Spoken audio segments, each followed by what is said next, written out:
Praise the Lord. Hallelujah. கர்த்தர் நாமத்துக்கு மகிமை உண்டாவதாக.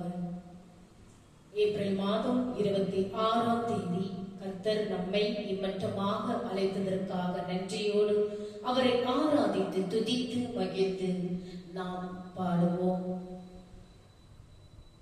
இந்த ஓய்வு நாளை நாம் அனைவரும் ஒவ்வொரு நாளும் கடைபிடிக்க வேண்டும் என்று கர்த்தர் விரும்புகிறார். அப்படியாக நாம் எத்தனை பேர் இந்த ஓய்வு நாளை கடைபிடித்துக் கொண்டிருக்கின்றோம்? சிந்தித்து பாருங்கள். ஒவ்வொரு ஞாயிற்றுக்கிழமையும் நமக்கு ஓய்வு நாள் கொடுத்திருக்கின்றார் கர்த்தர்.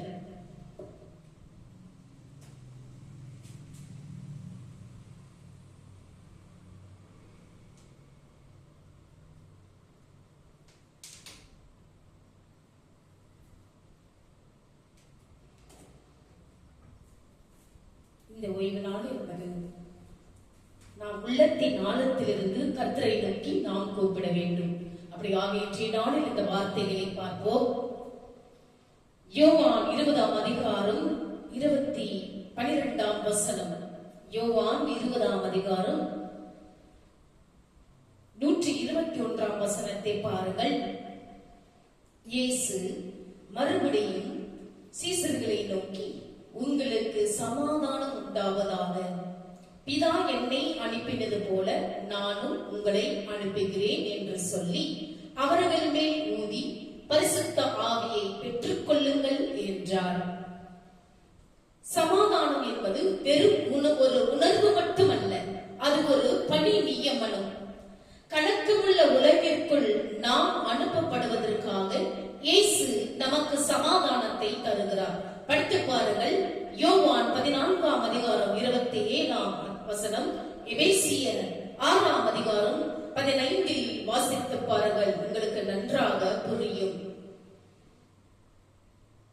உயிர்த்தெழுந்த கிறிஸ்துவின் சுவாசமே உங்களுக்குள் வாசம் செய்யும் பரிசுத்த ஆவியானவராகும். நீங்கள் தனியாக அனுப்பப்படவில்லை, நீங்கள் உள்ளுக்குள் ஆவியானவரால் பலப்படுத்தப்படுகிறீர்கள். அப்போஸ்தலர் 1ஆம் அதிகாரம் 8இல் வாசித்து பாருங்கள். ரோமர் 8ஆம் அதிகாரம் 11இல் நீங்கள் வாசித்து பாருங்கள். ஒவ்வொரு நாளும் நீங்கள் ஆண்டவருடைய வார்த்தைகளை படித்து பயன்பெற வேண்டும் என்று உங்களை நான் தாழ்மையோடு கேட்டுக்கொள்கிறேன். நான் ஜெபிப்போமாக. நம் அனைவரும் கண்களை மூடி, அன்புள்ள பரலோக பிதாவே, இயேசுவால் மட்டுமே தரக்கூடிய சமாதானத்திற்காக உமக்கு நன்றி. உமது பரிசுத்த ஆவியானவரால் என் மீது மீண்டும் சுவாசியும். உயிர்த்தெழுதலின் வல்லமைக்கு ஒரு சாட்சியாக இன்று என்னை அனுப்பும். உமது சமாதானம் என் பயங்களை நீக்கி என் பணிக்கு வல்லமை அளிக்கட்டும். இயேசுவின் நாமத்தில் ஜெபிக்கிறோம் நல்ல பிதாவே, ஆமென். நாம் அனைவரும் இப்பொழுது ஆண்டவரை துதித்து பாடுவோமாக.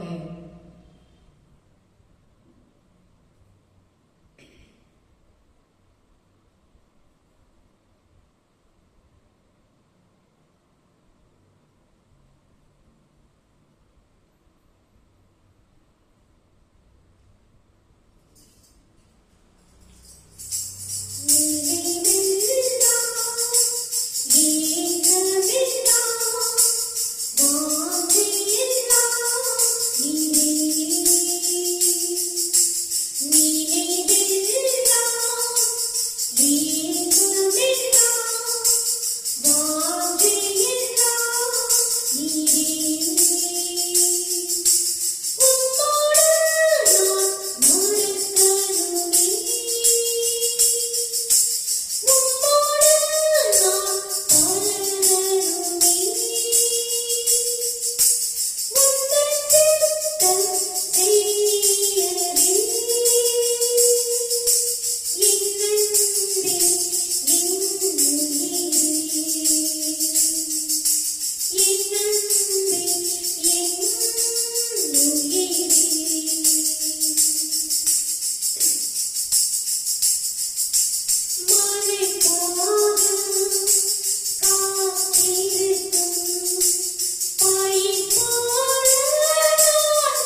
இப்பொழுது ஆண்டவருடைய வார்த்தையை கேட்டு மீண்டுமாக நாம் ஒவ்வொரு நாளும் வீட்டிற்கு நாம் சென்று நாம் ஆண்டவருடைய வார்த்தையை படித்து பயன்பெற வேண்டும். ஏனென்றால் நான் இதை ஒவ்வொரு ஞாயிற்றுக்கிழமையும் நான் இதை உங்களுக்கு இந்த வார்த்தையை கொடுக்கின்றேன்.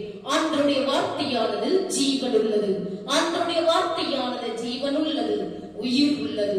இதை மறுப்பதற்கு ஒன்றுமில்லை. ஆகையால் நீங்கள் அனைவரும் ஆண்டவருடைய வார்த்தையை ஒவ்வொரு நாளும் படித்து பயன்பெறுங்கள். உங்களுடைய வாழ்க்கைக்கு இந்த வார்த்தை மிகவும் பயனுள்ளதாக இருக்கும். அப்படியாக இன்றைய நாளில் நாம் ஆண்டவருடைய வார்த்தையை கடந்து செல்வோம்.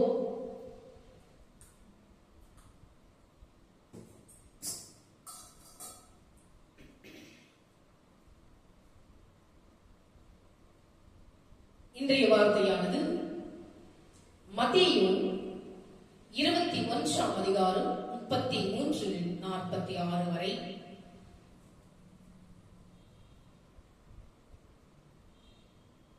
மார்க் 12 அதிகாரம் 1-12 வரை, லூக் 20 அதிகாரம் 9-19 வரை. கிறிஸ்துவை புறக்கணிப்பது அழிவுக்கு வழிவகுக்கும். கிறிஸ்துவை புறக்கணிப்பது அழிவுக்கு வழிவகுக்கும். அதற்கு அவர்கள் அந்த கொடியரை கொடுமையாய் அழித்து ஏற்ற காலங்களில் தனக்கு கனிகளை கொடுக்கத்தக்க வேற தோட்டக்காரிடத்தில் திராட்சை தோட்டத்தை குத்தகையாக கொடுப்பான் என்றார்கள். படித்து பாருங்கள். மத்தேயு நற்செய்தி 21 அதிகாரம் 41 வசனத்தை படித்து பாருங்கள். குத்தகை தோட்டக்காரரின் ஓமை பகுதியில் யூத தலைவர்களுடைய பாவங்களையும் அவர்களது அழிவையும் இயேசு தெளிவாக விளக்குகிறார். இந்த ஓமையின் வாயிலாக அவர்கள் கீழ்ப்படிந்து செயல்பட வேண்டும் என்ற நெருக்கடியை அதிகப்படுத்தினார். மத தலைவர்களுடைய இருதயத்தின் தீய குணத்தை, அதாவது கெட்ட குணத்தை வெளிப்படுத்தும் ஒரு ஓமையாகும். தேவனுடைய நியாய தீர்ப்பில் உள்ள அற்புதமான நீதியை சித்தரிக்க இந்த ஓமையை பயன்படுத்தினார். அவருடைய நியாய தீர்ப்பு உண்மையில் நீதியானது, சரியானது மற்றும் தெளிவானதுமாகும். அவரை விசுவாசிக்கிறவன் எவனும் ஆக்கினைக்குள்ளாவதில்லை. மனம் திரும்பி அவரை விசுவாசிக்கும்படி ஒவ்வொருவரையும் அழைக்கிறார். தேவனையும் அவர் அனுப்பிய கிறிஸ்துவையும் கனப்படுத்த தவறுவதே பாவத்தின் உச்சக்கட்டம். கிறிஸ்துவை நிராகரிப்பது ஆவிக்குரிய அழிவுக்கும் நியாய தீர்ப்புக்கும் வழிவகுக்கிறது. இந்த ஓமையில் ஒரு மனுஷன் என்பது தேவனை குறிக்கிறது. திராட்சை தோட்டம் யூதர்களின் நாடாகிய இஸ்ரவேலை குறிக்கிறது. ஏசாயா 5 அதிகாரம் 1-7 வாசித்து பாருங்கள். திராட்சையை பயிரிடத்தின் முக்கிய நோக்கமே திராட்சை ரசம் தயாரிப்பதற்காகத்தான். மனம் திரும்புதலில் நீதியின் கனிகள் உண்டா என்று தேடி வரும்படி தேவன் ஒருவர் பின் ஒருவராக அநேக பழைய ஏற்பாட்டு தீர்க்கதரிசிகளை அனுப்பினார். கடைசியாக தமது குமாரனாகிய இயேசுவையே அனுப்பினார். குத்தகை தோட்டர்களாகிய யூதர்கள் தேவனுடைய தீர்க்கதரிசிகளை ஒவ்வொரு முறையும் பிடித்து பரிகசித்து துன்புறுத்தி கொலை செய்தனர். குமாரனையும் அவர்கள் கொன்றுவிட்டால் யூத சட்டப்படி தோட்டம் அவருடையதாகிவிடும். தேவ குமாரனாகிய இயேசு யூத நாட்டிற்கு வந்தபோது யூதர்கள் அவரை புறக்கணித்து அவரை கொலை செய்ய ஒப்புக் கொடுத்தனர். ஆனாலும் தேவன் இஸ்ரவேலை உடனடியாக அழித்து விடவில்லை. தேவன் விசுவாசிகளாகிய நம்மையும் எளிதில் கைவிடுவதில்லை. சில சமயங்களில் அவருடைய வார்த்தையை புறக்கணிக்கிறோம் அல்லது பரிசுத்த ஆவியானவரை துக்கப்படுத்துகிறோம். ஆனாலும் மனம் திரும்புவதற்கு நமக்கு மீண்டும் மீண்டும் வாய்ப்பு அளிக்கிறார். தேவனுடைய பொறுமை பலவீனம் அல்ல, அது எல்லையற்ற இரக்கமாகும். நமது கலக்கத்தால் அழிவை சந்திப்பதை விட நமது வாழ்க்கையை அவருக்கு அர்ப்பணிக்க வேண்டும் என்று விரும்புகிறார். தேவன் மிகவும் அன்பானவர், பரிசுத்தம் உள்ளவர். தமது இரக்கத்தினால் அவர் நியாய தீர்ப்புக்கு பதிலாக இயேசுவையே நமக்காக அனுப்பினார். தம்மை விரும்பாத மக்களுக்காக கிறிஸ்துவை அனுப்பினதே நற்செய்தியின் மகிமையாகும். புறக்கணிக்கப்பட்ட கல் இயேசுவை குறிக்கிறது. சங்கீதம் 1 அதிகாரம் 18-22 வாசித்து பாருங்கள். அவர் மனிதர்களால் புறக்கணிக்கப்பட்டாலும் ரட்சிப்பின் அஸ்திபாரமாக தேவனால் தேர்ந்தெடுக்கப்பட்டார். யூதர்கள் வேண்டாம் ரட்சிப்பின் ஆசீர்வாதத்தை புறஜாதிகள் பெற்றுக் கொண்டுள்ளனர். இப்பொழுது விசுவாசிகளாய நாமே திராட்சை தோட்டத்தில் குத்தகைதாரர்களாக இருக்கிறோம். கிறிஸ்துவுக்குள் நாம் தேவனுடைய ஆலயத்தை உருவாக்குவோம், ஆண்டவருடைய சபையை உருவாக்குவோம்.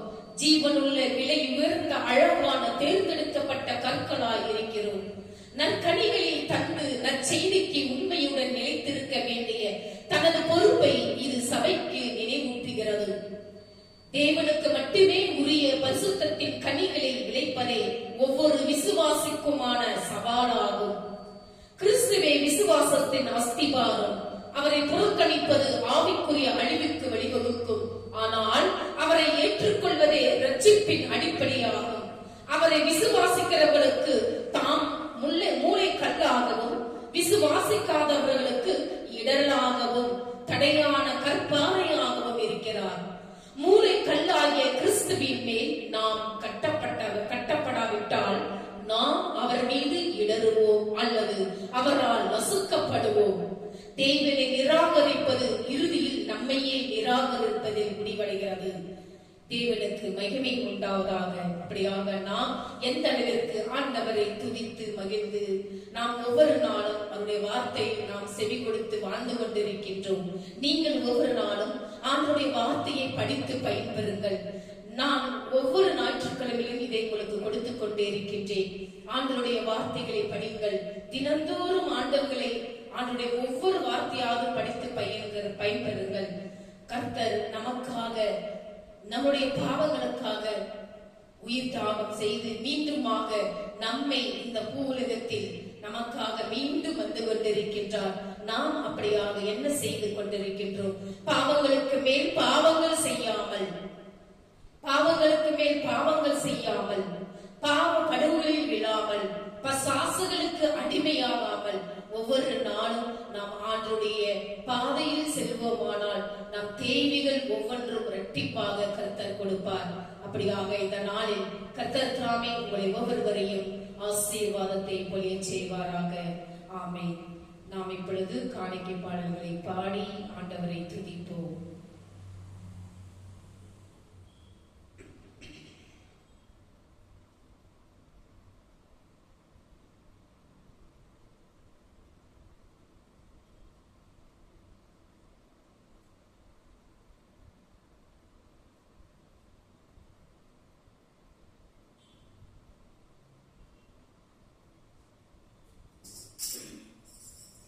Hello, Nandini.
இப்பொழுது ஆண்டுடைய வார்த்தையை கடந்து செல்வோம்.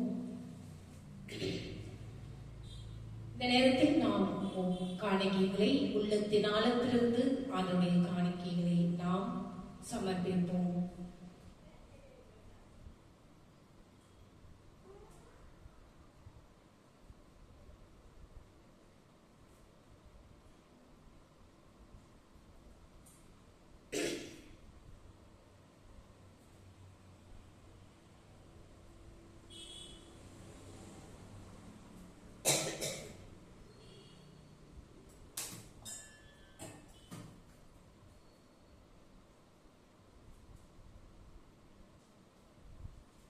வானக தந்தையே, நீ மெய்யாகவே தூயவர், புனிதருக்கெல்லாம் ஊற்று. ஆகவே உம்முடைய தூய ஆவியை பொழிந்து இக்காணிக்கைகளை புனிதப்படுத்த வேண்டுமென உம்மை மன்றாடுகிறோம். இவ்வாறு எங்கள் ஆண்டவர் இயேசு கிறிஸ்துவின் உடலும் இரத்தமுமாக எங்களுக்கு இவை மாறுபனவாக. அவர் தாம் பாடுபடுவதற்காக முந்தின நாள் வணக்கத்துக்குரிய தம் திருக்கைகளில் அப்பத்தை எடுத்து வானோக்கி கண்களை உயர்த்தி, எல்லாம் வல்ல இறைவனும் தம் தந்தையுமாகிய உமக்கு நன்றி செலுத்தி வாழ்த்துரைத்து அப்பத்தை பிட்டு தம் சீடர்களுக்கு அளித்து அவர் கூறியதாவது: அனைவரும் இதை வாங்கி உண்ணுங்கள், ஏனெனில் இது உங்களுக்காக கையளிக்கப்படும் என் உடல் என்றார்.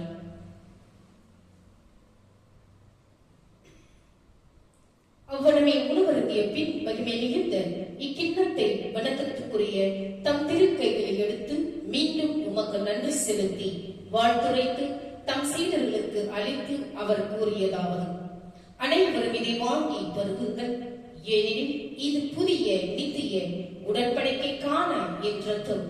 இது பாவ மன்னிப்புக்கென்று உங்களுக்காகவும் எல்லாருக்காகவும் சித்தப்படும்.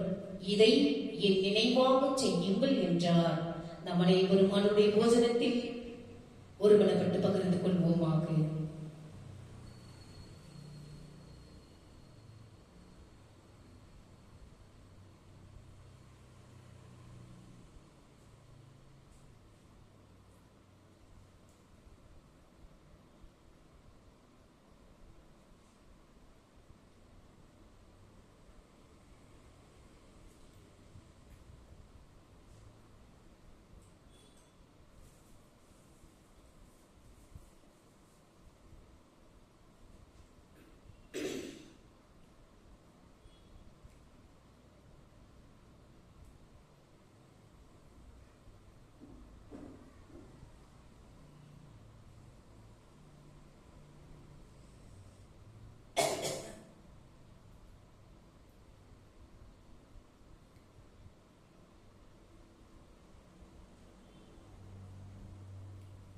நாம் எப்பொழுது ஆண்டுடைய கடைசியா நன்றியோடு அவரை நாம் துதித்து பாடுவோமாக.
அல்லேலூயா.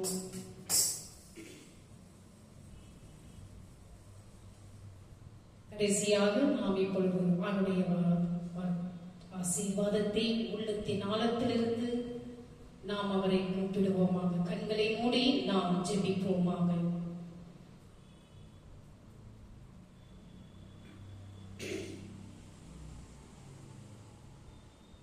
பரலோகத்தின் தேவனே, எங்கள் வாழ்வில் உமது அசைக்க முடியாத அன்புக்காகவும் கிருபைக்காகவும் இரக்கத்துக்காகவும் பிரசன்னத்திற்காகவும் நாங்கள் உமக்கு நன்றி செலுத்துகிறோம்.